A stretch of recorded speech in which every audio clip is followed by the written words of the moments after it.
دانیال دانش کی کہانی تل، موقع اور پھوڑا۔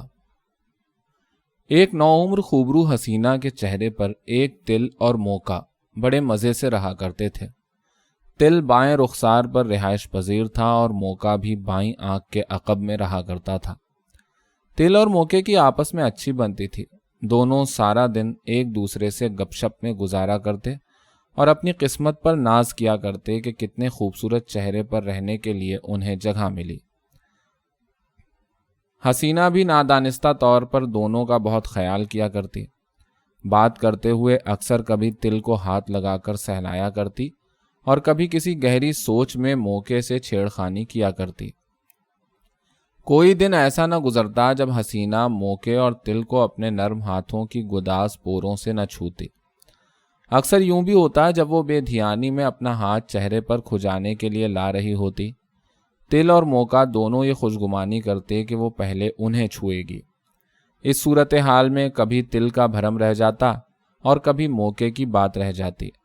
الغرض دونوں کے حصے میں فتح کا تناسب تقریباً برابر رہا کرتا، مگر بات اس وقت تھوڑی بدمزہ ہو جاتی جب حسینہ موقع کو تو پیار سے بہت دیر تک سہلاتی، مگر بے اعتنائی سے تل کو چھوئے بغیر اپنا ہاتھ چہرے سے نیچے یوں اٹھا لے جاتی جیسے تل اس کے چہرے پر سرے سے رہائش پذیر ہی نہیں۔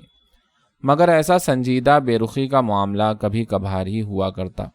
زیادہ تر وہ دونوں کا دل سے خیال کیا کرتی، اس لیے تل اور موقع کو رنجیدہ ہونے کا موقع کم کم ہی ملا کرتا۔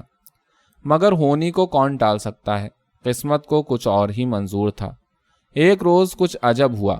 حسینہ کی ایک سہیلی اس کے گھر آئی، جس کے چہرے پر دور دور تک نہ کوئی موقع تھا نہ تل کا کوئی نشان۔ وہ اپنے ہمراہ ایک بڑا چپس کا پیکٹ، ایک کیرمل پاپ کارن کا ڈبہ اور کچھ چینی میں گندھے بن بسکٹ لائی۔ حسینہ اور اس کی سہیلی دونوں باتیں کرتی جاتی، ساتھ ساتھ وہ چیزیں بھی کھاتی چلی جاتی۔ موقع اور تل بے چینی سے اپنی باری کا انتظار کرتے کرتے تھک گئے، مگر آج حسینہ تو جیسے ان دونوں کو بھول ہی گئی تھی۔ اس کی ساری توجہ ان چیزوں پر تھی جو اس کی سہیلی ساتھ لائی تھی۔ 2 گھنٹے مسلسل منہ ہلاتے ہوئے ان دونوں نے مل کر وہ سب ناقص غذا بغیر چبائے ہڑپ کر لی، اور سب ختم کرنے کے بعد حسینہ نے انہی چینی اور چپس کے تیل میں لتھڑے ہاتھوں سے پہلی بار اپنے گال کے تل کو ہاتھ لگایا۔ تل کو فوراً ابکائی آ گئی۔ موقع کا بھی بو سے برا حال تھا کہ حسینہ نے انہی ہاتھوں سے موقع کو سہلانا شروع کر دیا اور اپنی سہیلی سے بولی، اتنی مزے کی چیزیں تم کہاں سے لائیں؟ اس کی سہیلی نے فوراً جیلی کے 2 پیکٹ پرس سے نکالے اور اپنی سہیلی سے بولی، یہ دیکھو، یہ تو ہم کھانا بھول ہی گئیں۔ وہ دونوں بے اختیار ہنسنے لگیں اور جیلی منہ میں ٹھونس کر ایک ایک کر کے نگلنے لگیں۔ موقع نے بھررائی آواز میں تل سے پوچھا، دوست، یہ آج کیا ہو گیا حسینہ کو؟ تل نے روحانسی آواز میں جواب دیا، میں کیا کہہ سکتا ہوں دوست، بس اب تو خدا ہی حافظ ہے ہم دونوں کا۔ اگلے روز جب حسینہ جاگی تو تل اور موقع نے دیکھا ان دونوں کے بالکل درمیان ایک گندی سی پھنسی گال پر رہائش پذیر ہے۔ راتوں رات چہرے پر اس نئی تعمیر کی وجہ سے نہ تل موقع کو دیکھ پا رہا تھا نہ موقع تل کو۔ تل نے دور سے ہی آواز دے کر موقع کو متوجہ کیا اور بولا، موقع یار، یہ ہم دونوں کے درمیان یہ پھنسی کہاں سے نمودار ہو گئی؟ ہم دونوں اتنے صاف ستھرے ماحول میں رہ رہے تھے، یہ گند درمیان میں کہاں سے تعمیر ہو گیا؟ موقع نے سانس روک کر جواب دیا، تل بھائی دعا کرو یہ پھنسی پھنسی تک ہی رہے، اگر پھوڑا بن گئی تو سمجھو ہمارا پتا صاف ہو جائے گا۔ ہمارا پتا صاف ہو جائے گا؟ میں سمجھا نہیں، تل نے حیرت سے پوچھا۔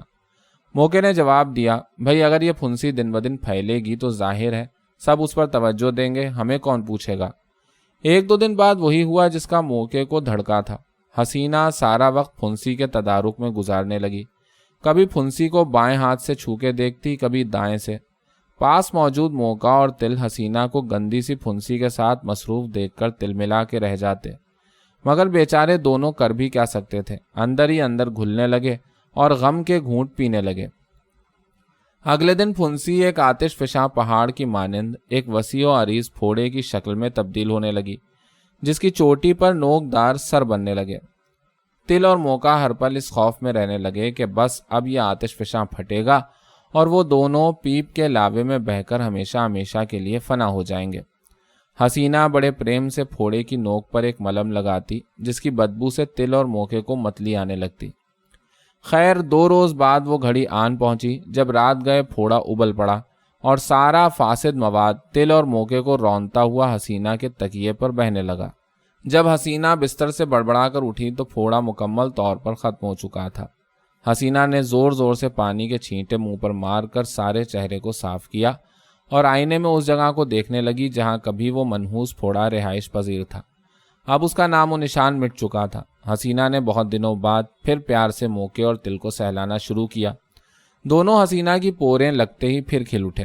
موقع نے گردن اٹھا کر دیکھا تو بہت دنوں بعد اسے تل کی صورت دوبارہ نظر آئی۔ اگلے دن وہی سہیلی وہی سامان آفت ساتھ لیے پھر آئی، مگر اس بار حسینہ نے اسے بھی سمجھایا اور بیٹھ کر سیب کھانے لگیں۔